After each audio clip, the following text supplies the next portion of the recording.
నీ తలరాతను నువ్వే రాసుకోగలవు. వెళ్ళు,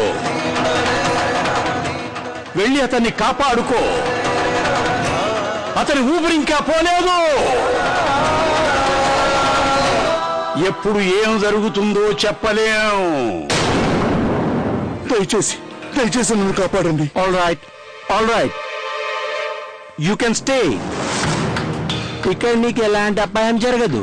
థ్యాంక్ యూ సార్, నా ప్రాణాలు కాపాడినందుకు.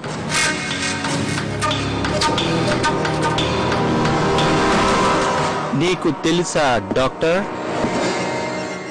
ఇప్పటికే ఈస్ట్ ఇండియా కంపెనీ వారు నా మీద ఎంతో ఒత్తిడి తెస్తున్నారు. ఇలాంటి స్థితిలో నేను నిన్ను కాపాడతానని ఆశిస్తున్నావా?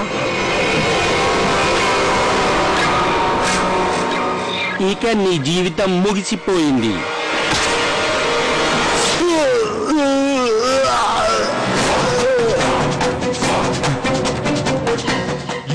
కోల్డ్ బ్లడెడ్ మర్డరర్, నన్ను మోసం చేశావు. ఆ దేవుడు నిన్ను క్షమించాడు.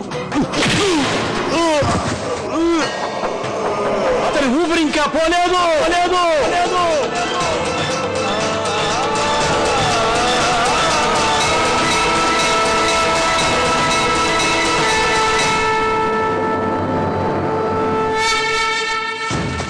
ఇప్పుడు ఇక ఝాన్సీ ఈస్ట్ ఇండియా కంపెనీ వారి హస్తగతం అయిపోయినట్లే. ఎందుకంటే మీ మహారాజు చచ్చిపోయాడు.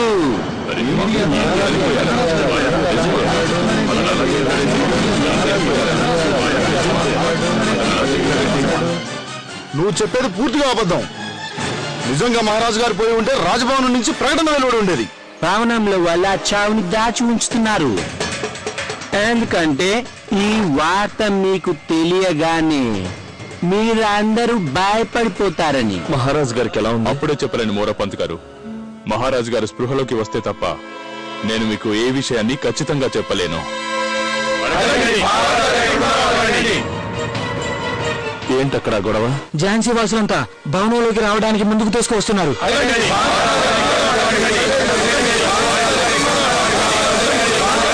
మేమంతా మహారాజు గారిని చూస్తే తప్ప ఇక్కడి నుంచి కదిలేదు.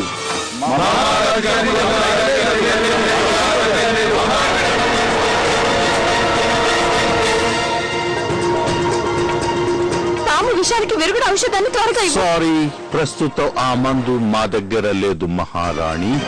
నా మాటలు నమ్మకపోతే మీరే వెళ్ళి వెతుక్కోవచ్చు.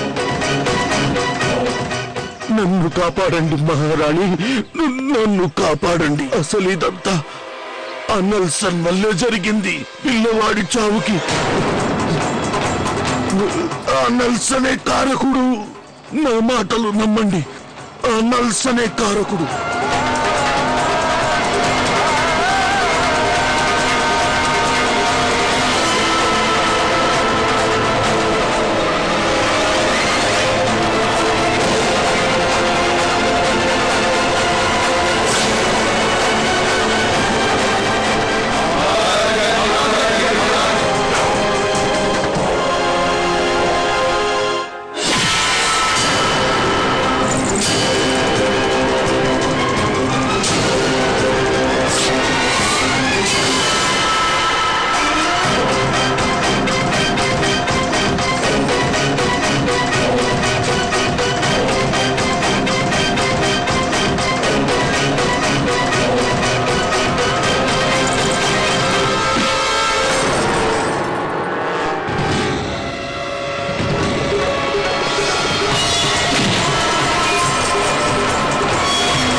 ఝాన్సీ మహారాజు ఇంకా బ్రతికే ఉన్నాడు.